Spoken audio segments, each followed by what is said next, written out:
ತುಮಕೂರು ಜಿಲ್ಲೆಯಲ್ಲಿ ಪರಿಶಿಷ್ಟ ಜಾತಿ ಪಂಗಡ ಸಮುದಾಯಕ್ಕೆ ಸೇರಿದ ಕಾನೂನುಗಳ ಅನುಷ್ಠಾನ ಕುರಿತ ಸಂಶೋಧನಾ ವರದಿ ಬಿಡುಗಡೆ ಮತ್ತು ಸಮಾಲೋಚನಾ ಸಭೆಯನ್ನ ನಗರದ ಸಮೃದ್ಧಿ ಗ್ರ್ಯಾಂಡ್ ಹೋಟೆಲ್ ಸಭಾಂಗಣದಲ್ಲಿ ಇಂದು ಸ್ಲಂ ಜನಾಂದೋಲನ ಕರ್ನಾಟಕ ಮತ್ತು ಪರ್ಯಾಯ ಕಾನೂನು ವೇದಿಕೆ ವತಿಯಿಂದ ವಿಶ್ವಗುರು ಬಸವಣ್ಣನವರ 895ನೇ ಮತ್ತು ಡಾಕ್ಟರ್ ಬಾಬಾ ಸಾಹೇಬ್ ಅಂಬೇಡ್ಕರ್ ಅವರ 135ನೇ ಹಾಗೂ ಡಾಕ್ಟರ್ ಬಾಬು ಜಗಜೀವನ್ ರಾಮ್ ರವರ 119ನೇ ಜನ್ಮ ದಿನಾಚರಣೆಯ ಕಾರ್ಯಕ್ರಮವನ್ನು ಹಮ್ಮಿಕೊಳ್ಳಲಾಯಿತು.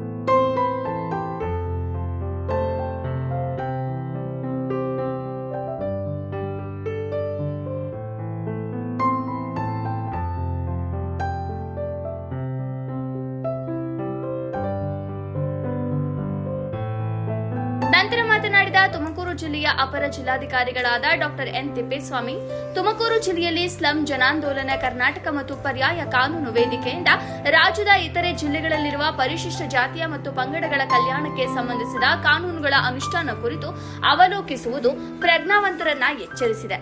ಪ್ರಮುಖವಾಗಿ ಎಸ್ಸಿ ಎಸ್ಟಿ ಜನರು ಭೂ ಮಂಜೂರಾತಿ ಅಥವಾ ಸುಧಾರಣೆಯಲ್ಲಿ ಭೂಮಿ ಪಡೆಯಬೇಕಾದ್ರೆ ದಾಖಲಾತಿಗಳ ಕೊರತೆ ಎದ್ದು ಕಾಣುತ್ತದೆ. ಜೊತೆಗೆ ಮೇಲ್ ಹಂತದಲ್ಲಿ ನಮ್ಮಿಂದ ದೊರೆಯುವ ಸ್ಪಂದನೆ ಕೆಳ ಹಂತದಲ್ಲಿ ದೊರೆಯುವುದಿಲ್ಲ.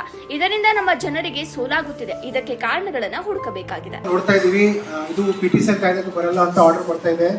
ಸುಮಾರು ಕಡೆಗೆ ನಾವು ಏನ್ ನೋಡ್ತಾ ಇದೀವಿ ಅಂದ್ರೆ ಬಗೇರ್ ಹುಕುಂ ಮೂಲಕ ಕೊಟ್ಟಿರುವ ಭೂಮಿ ಪಿಟಿಷನ್ ಕಾಯ್ದೆಗೆ ಬರಲ್ಲ ಅಂತ ತೀರ್ಮಾನಗಳು ಆಗ್ತಾ ಇದ್ದಾವೆ. ಮತ್ತೆ ಅದರ ಜೊತೆಗೆ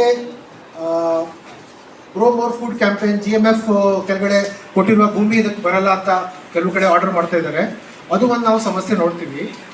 ಎರಡನೇದು, ಈಗ ಒಂದು AC ಕೋರ್ಟು, ನಾವು 3 AC ಕೋರ್ಟ್, ತುಮಕೂರು, ಮಧುಗಿರಿ, ತಿಪಟೂರು, ಈ 3 ಕೋರ್ಟ್ಗಳಲ್ಲಿ PTCL ಪ್ರಕರಣಗಳನ್ನು ನೀವು ನೋಡಿದರೆ ಅದರಲ್ಲಿ 50%ಗಿಂತ ಕೋಲಾರದಲ್ಲಿ ಭಾಳಷ್ಟು.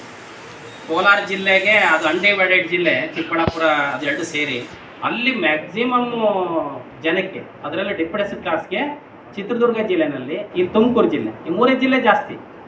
ಈ 3 ಜಿಲ್ಲೆನಲ್ಲಿ ಭಾಳಷ್ಟು ಮಂಜೂರಾತಿ ಆಗಿರತಕ್ಕಂಥ ದಾಖಲೆಗಳು ಸಿಗ್ತವೆ. ಮಂಜೂರಾತಿ ಅಂದರೆ ಸಾರ್ವಜನಿಕವಾಗಿ, ವೈಯಕ್ತಿಕವಾಗಿ ಅಂದಾಗ ನಾವು ಏನು ಮಾಡಬೇಕು, ದರ್ಖಾಸ್ತು ರೂಲ್ಸು ಇದೇ ತಾಲೂಕು ಆಫೀಸು, ಅದೇ AC ಆಫೀಸು, ಅದೇ ತಾಲೂಕು ಆಫೀಸು ಸಿಗ್ತವೆ. ಆದರೆ ಸಿಗಲ್ಲ. 2 ಥರ ಇದೆ. ಸಿಕ್ಕದವೆ, ಸಿಗದಿರೋಂಥದ್ದು ಭಾಳ. ನಮ್ಮ ಹತ್ರ ಇಲ್ದಿರೋಂಥದ್ದೇ ಜಾಸ್ತಿ. ಇಲ್ದಿರೋಂಥದ್ದು ಜಾಸ್ತಿ ಅಂದಾಗ ಜಮೀನಲ್ಲಿದ್ದೀವಿ, ದಾಖಲೆ ಇಲ್ಲ. ದಾಖಲೆ ಇಲ್ದಂಗೆ ಆಗಿದೆ ಯಾವುದೋ ಕಾರಣಾಂತರಗಳಿಂದ. ಇಷ್ಟೇ ಇಲ್ಲಿ ಒಂದು ಸಮಸ್ಯೆ ಇರೋಂಥದ್ದು ಅಂತ ಹೇಳಿ PTCL ಕಾಯ್ದೆನಲ್ಲಿ ನಾನು ಬರೇ ಅವಧಿ ಮಾತ್ರ ಹೇಳಿದೆ, 38ರಿಂದ 53 ಮಧ್ಯದಲ್ಲಿ ಹೇಳಿದೆ. ಇಲ್ಲಿ ಬೇಕಾಗಿರೋದು, ಅಲ್ಲಿ ನಾವು ಸಾಬೀತು ಮಾಡಬೇಕಾಗಿರೋದು ನಾನು ಯಾವ ಜಾತಿಯವರು ಅನ್ನೋದಕ್ಕೆ ಸರ್ಟಿಫಿಕೇಟ್ ಇರ್ತದೆ. ನನ್ನ ಮಂಜೂರಾತಿದಾರರು ಯಾರು ಅಂತ ವಂಶವೃಕ್ಷ ಇರ್ತದೆ. ಮಂಜೂರಾತಿ ವಂಶವೃಕ್ಷ ಪ್ಲಸ್ ಸರ್ಟಿಫಿಕೇಟ್ ಆದರೆ ಅದು ಒಂದು ಸೆಟ್. ಎರಡನೇದು, ಇವತ್ತಿನ ಪಾಣಿ ತಗೊಂಡ್ರೆ ನೀವು ಭಾಳ ಹಿಂದೆ, ನಾನು ನಮ್ಮ ಊರಲ್ಲಿ ನಮ್ಮ ಮಾವಂದೇ ಒಂದು, ನಮ್ಮ ಮಾವ ಅಂದರೆ ನಮ್ಮ ತಾಯಿಯ ಅಣ್ಣ, ಆತನ ಹೆಸರಿಗೆ ನಾವು ಇನ್ನು SLC ಓದ್ತಿದ್ವಿ. ಆವಾಗಲೇ ಅವ್ರಿಗೇನೋ ಬಿಡಿಸ್ಕೊಟ್ರು ಜಮೀನು. ಹೆಂಗೆ ಬಿಡಿಸ್ಕೊಟ್ರು ಅಂತ ಗೊತ್ತಿಲ್ಲ. ಅವ್ರಿಗೆ ವಾಪಸ್ಸು ಇವ್ರಿಗೆ ಮಂಜೂರಾಗಿತ್ತಂತೆ, ಬಿಡಿಸ್ಕೊಟ್ರು ಅಂತ. ಅದು ಗುಡ್ಡದಾಗಿರೋದು, ಗುಡ್ಡದ ತಪ್ಪಲಲ್ಲಿರೋಂಥದ್ದು ಆ ಜಾಗ, ಅದು ಕೊಡಿಸಿದ್ರು 4 ಎಕರೆ. ಆಮೇಲೆ ನಾನು AC ಆದ ಬಳಿಕ ದುರ್ಗದಲ್ಲಿ ಒಂದಿಷ್ಟು ಆರ್ಡರ್ಗಳೆಲ್ಲ ಮಾಡಿದೆ.